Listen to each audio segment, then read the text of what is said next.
Welcome to Indira recipes. Rava laddu అండి. ఇది మా నాయనమ్మ గారి రెసిపీ. చాలా ఈజీగా చేసుకోవచ్చు. పాకం పట్టాల్సిన అవసరమే ఉండదండి. ఒక్కసారి ట్రై చేయండి మా స్టైల్లో.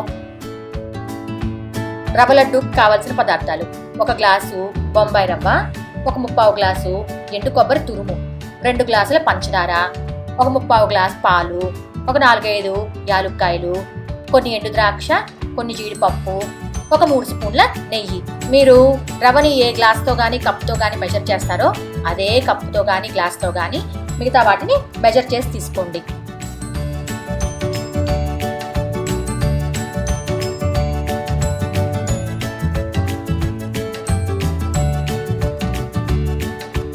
ముందుగా 2 కప్పుల పంచదారని మిక్సీలో వేసుకోండి.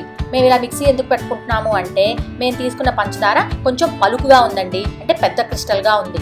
అందుకని మీరు తీసుకున్న పంచదార కానీ కొంచెం సన్న పలుకుగా ఉంటే మీరు దాన్ని డైరెక్ట్గా వాడుకోవచ్చు. ఆ పంచదారలోనే 4 యాలుక్కాయలు కూడా వేసి ఒక్కసారి పల్స్ చేయండి. ఇలా చేయటం వల్ల పంచదార మరీ పెద్దగా కాకుండా కొంచెం బరకగా ఉంటుందండి. ఇప్పుడు స్టవ్ పై కడాయి పెట్టి అందులో 3-4 స్పూన్ల నెయ్యి వేసుకోండి.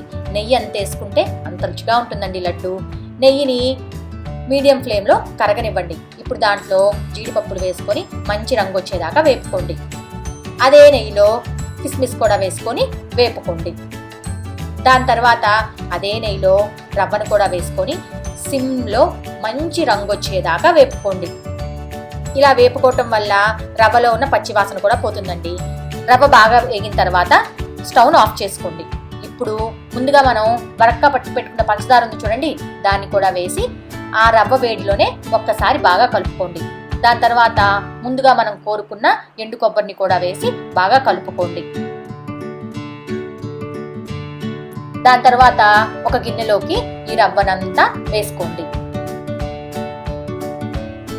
రవ్వ వేడిపోకుండా కొంచెం రవ్వను మాత్రం తీసుకొని మిగతా రవ్వని ఒత్తి పెట్టుకోండి. ఇలా చేయటం వల్ల మనము లడ్డూలు చుట్టుకుంటున్నప్పుడు రవ్వ కొంచెం గోరువెచ్చగా ఉంటుందండి. దాని తర్వాత కొంచెంగా కాచుకొని పెట్టుకున్న పాలని పోసుకొని లడ్డూలాగా చుట్టుకోండి. రవ్వని కొంచెం బాగా కలుపుతున్నట్టు నొక్కి అప్పుడు లడ్డూలాగా చుట్టుకోండి మీకు కావాల్సిన సైజులో. ఇవే రవ్వ లడ్డుని పాకం పట్టి కూడా చేయొచ్చండి. అది ఇంకొకసారి చూపిస్తాను. కానీ వాటికంటే ఈ లడ్డూలు చాలా సాఫ్ట్గా చాలా బాగుంటాయండి.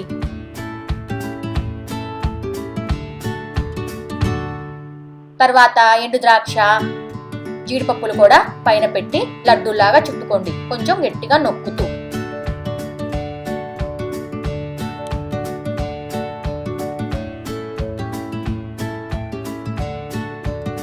మిగతా రవ్వనంతా కూడా ఇలాగే కొంచెంగా కాచుకుని పెట్టుకున్న పాలను పోసుకుంటూ లడ్డూలాగా చుట్టుకోండి. అంతేనండి, చాలా ఈజీ. ఈ లడ్డూలు ఒక 4-5 రోజులు నిల్వ ఉంటాయండి. ఇవే లడ్డూల్ని పాల బదులు కండెన్స్డ్ మిల్క్ పోసి కూడా చుట్టుకోవచ్చు. ఆ రెసిపీ కూడా ఇంకొకసారి చూపిస్తానండి. మిగిలిన రవ్వను కూడా ఇలాగే లడ్డూలు చుట్టుకోండి. ఈ లడ్డూల్ని మీకు చెప్పాను కదండి మా నాయనమ్మ రెసిపీ అని. మేము ఎండాకాలం సెలవులకి మా నాయనమ్మ వాళ్ళు ఊరు వెళ్ళినప్పుడు మాకు చిట్టులు ఉండేదండి. అంటే ఇంటి బయట ఇంకొక వంటగదిలాగా ఉండేది. ఈ లడ్డూలు చేసి ఆ చుట్టింట్లో ఒక అలమర ఉండేదండి, దాంట్లో పెట్టి మేము ఆ గడి తీయకుండా ఉండటానికి ఒక ఇనపట్ల కాడ ఆ గడిలోంచి దిగేసేదండి.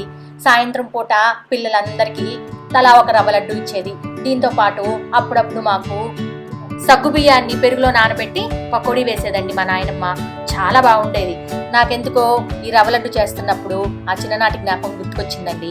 మీకు కూడా ఇలాంటి జ్ఞాపకాలు ఉంటాయి కదా, తెచ్చుకుంటూ ఈ రవ్వ లడ్డుని ట్రై చేయండి. ఈ రవ్వ లడ్డుని మనం చుట్టుకున్న తర్వాత ఒక 2-3 గంటలు ఆరనివ్వండి. అప్పుడు చాలా బాగుంటాయండి. తర్వాత మనం ఏదన్నా ఒక స్టోరేజ్ కంటైనర్లో పెట్టుకోవచ్చు.